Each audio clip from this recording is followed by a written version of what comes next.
this is just the latest chapter in Donald Trump's ongoing campaign to crack down on free speech. We saw the government step up and give a hard shove, and then we saw a compliant company turn around and suspend Mr. Kimmel. This is so serious, Aaron.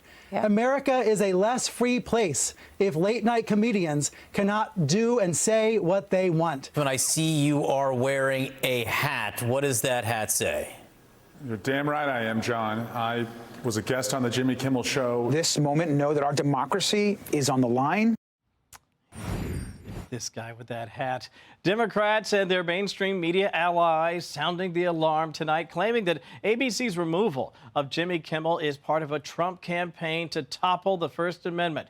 We want to bring in Walk Away campaign founder Brandon Straka and political commentator Deborah Lee. Deborah, I want to begin with you. This is the president talking about Jimmy Kimmel and, again, his removal from his perch, at least suspended. We're saying indefinitely. We don't know if this is going to stick or not. We'll find out soon enough. Let me play the sound from the president and get your reaction. Jimmy Kimmel was fired because he had bad ratings more than anything else, and he said a horrible thing about a great gentleman known as Charlie Kirk. And Jimmy Kimmel is not a talented person. He had very bad ratings, and they should have fired him a long time ago. So, you can call that free speech or not. He was fired for lack of talent. All right, Deborah Leah, fired for lack of talent? Is there more to it than that?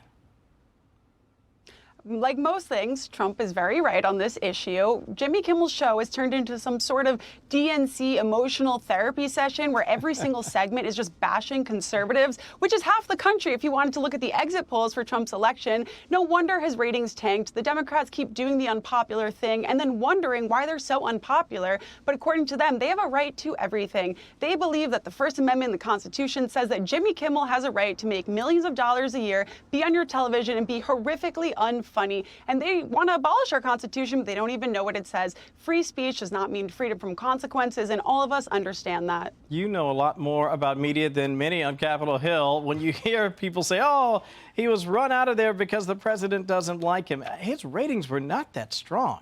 And when you make these wild comments, again, a company has every right to send you packing if you're risking their bottom line. Right. Well, so Jimmy Kimmel's show has been around since 2003. People may not remember that. And he has lost more than 70% of his audience in the 18 to 49 key demographic since 2018. And in terms of revenue alone, he went from bringing in about $440 million a year to $220 million a year. Wow. And it's estimated he's losing like $20 million a year on that show.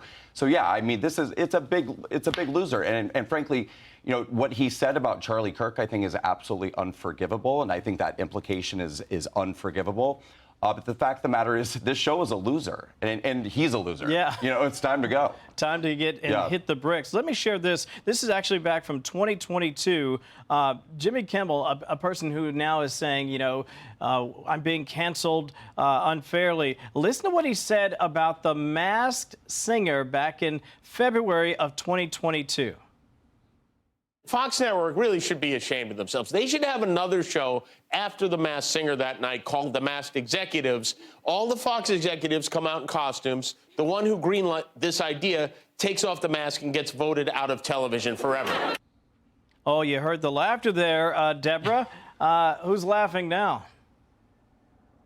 I think that must be a laugh track from the 80s of dead people, because nobody has laughed at a joke that he's made since his show started in 2003. It's just ridiculous. Fox took a chance with The Masked Singer. Look at them now, the top of every single network, every single show, top rating. Who doesn't have a show anymore? Jimmy Kimmel. But this is the problem with cancel culture. It only works on the left side when they use it in one direction. They hate when it's coming back at them. They'll go through your old tweets. They'll go through any of your liked messages, anything from 20 years ago, to try and ruin your life. But if somebody lays the bed, they say something horrifically heinous in a moment of cultural divide, and they have to face consequences, suddenly we're the ones canceling everybody. We're ruining their lives. It's ridiculous. Nobody takes them seriously. And I'm so sick of these double standards. This is cancel culture. It's not even cancel culture. This is cancellation in action. He did a bad thing. He deserves to pay for it. Goodbye, Jimmy. We won't miss you. Yeah, boy, sometimes you just nail it. I saw you nodding in affirmation. Not much I can add to what Deborah just said. I did read today, though, Brandon, somebody called this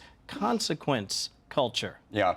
Well, I don't think the two things are the same. I mean, when the left is banning us, it's usually about like comments that, hurt their feelings or about something really innocuous or that we're not going along with whatever stupid trend we're supposed to be going along with masking or whatever stupid thing. Yeah.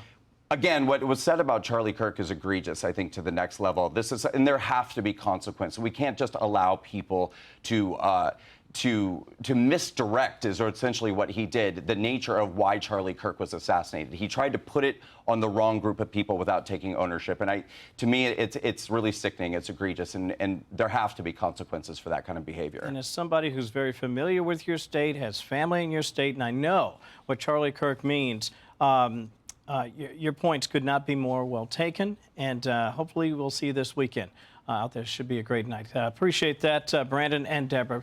Have a great night. Hi, everyone. I'm Brian Kilmeade. I want you to do me a favor. I want you to click to subscribe to the Fox News YouTube page. This is the only way that I know for sure that you're not going to miss any great commentary, any great news bites, any great interviews coming your way on Fox. You can get it all here on YouTube. So subscribe right now.